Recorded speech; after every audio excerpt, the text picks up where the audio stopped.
InsyaAllah, macam mana nak qada solat yang dah beratus-ratus? Ni, belajar cara nak solat qada. Cara nak qada solat lepas-lepas. Macam mana nak buat?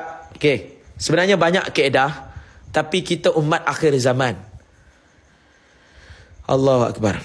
Ada orang, betul, saya setuju tadi dia cakap pasal umrah. Ada orang dia pergi umrah tiap-tiap tahun. Bila dia nak berubah, dia pergi umrah tiap-tiap tahun. Minta maaf cakap, syaitan tipu dia. Minta maaf cakap, saya bercakap hakikat ni. Syaitan tipu dia. Sebab umrah sekali je wajib. Dalam mazhab Syafi'i sekali je wajib umrah. Dia pergi buat umrah tiap-tiap tahun. Sedangkan zaman muda dia tak pernah solat. Sebenarnya dia bukan kena pergi umrah. Dia kena solat qada fardu tak henti-henti. Allah tipu, syaitan tipu kita. Syaitan tipu kita. Akhirnya kita nampak macam kita dah baik. Tapi syaitan tipu kita. Orang yang mana dia dah meninggalkan solat kerana sengaja ataupun dia dah tinggalkan, maka wajib seumur hidup dia kena qada sampai mati.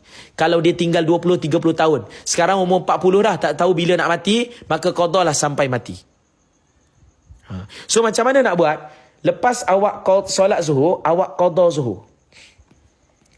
Lepas awak solat asar, awak qada asar. Buat macam ni. Buat macam ini sampai mati. Buat macam ini sampai mati. Kalau awak ada ratusan, awak ada ribuan solat yang awak belum settle.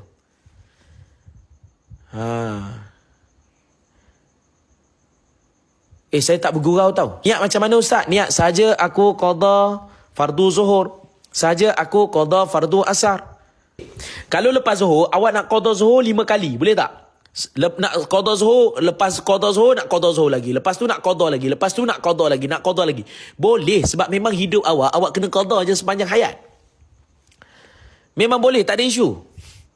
Dan kalau boleh tak Ustaz, saya nak qada zuhur lepas asar, nak qada asar lepas zuhur, nak qada asar lepas isyak. Boleh, bebas. Tidak ada waktu yang awak tak boleh qada. Memang awak kena qada je sepanjang hidup awak. Niat untuk qada macam mana? Sahaja aku qada fardu zuhur. Sebut perkataan qada je. Ustaz boleh tak? Ustaz boleh tak? Dia kata, kalau saya nak qada tapi saya tak nak sebut perkataan qada. Boleh, sah juga. Saja aku salat zuhur, saja aku salat zuhur. Sah. Tapi yang kedua dipanggil qada. Sebab qada tak wajib sebut. Saja aku qada fardu zuhur. Qada subuh macam mana? Bebas. Qada subuh, nak qada subuh lepas zuhur boleh, nak qada subuh sebelum subuh boleh. Ustaz, qada boleh tak dalam keadaan duduk? Tak boleh. Qada memang dalam keadaan berdiri. Sebab dia level salat fardu, maka kena berdiri. Ustaz, bacaan dalam qada macam mana? Kadar 24 jam ke? Memang kena qada segeralah kalau kita sengaja tinggal. Ya, qada 4 rakaat juga, sama. Tak ada larangan waktu. Tak ada larangan waktu bagi orang yang tinggal qada dengan sengaja, tinggal fardu dengan sengaja. Ya, sebelum waktu pun boleh. Bebas. Awak qada lah sepanjang hidup awak. Tahu tak, cara nak bertaubat betul dengan Allah adalah kena bukan pergi zikir 10,000 kali. Saya nak tanya, awak pernah jumpa tak orang yang bila dia nak berubah menjadi baik, dia pergi zikir banyak? Pernah jumpa tak orang macam ni? Saya nak tanya dulu. Boleh tak nak baca Fatihah saja? Boleh. Baca Fatihah saja, tak baca surah itu sunat saja. Ada jumpa tak orang bila dia nak berubah, dia pergi zikir banyak-banyak? Dia pergi zikir, dia buat solat sunat banyak-banyak kan.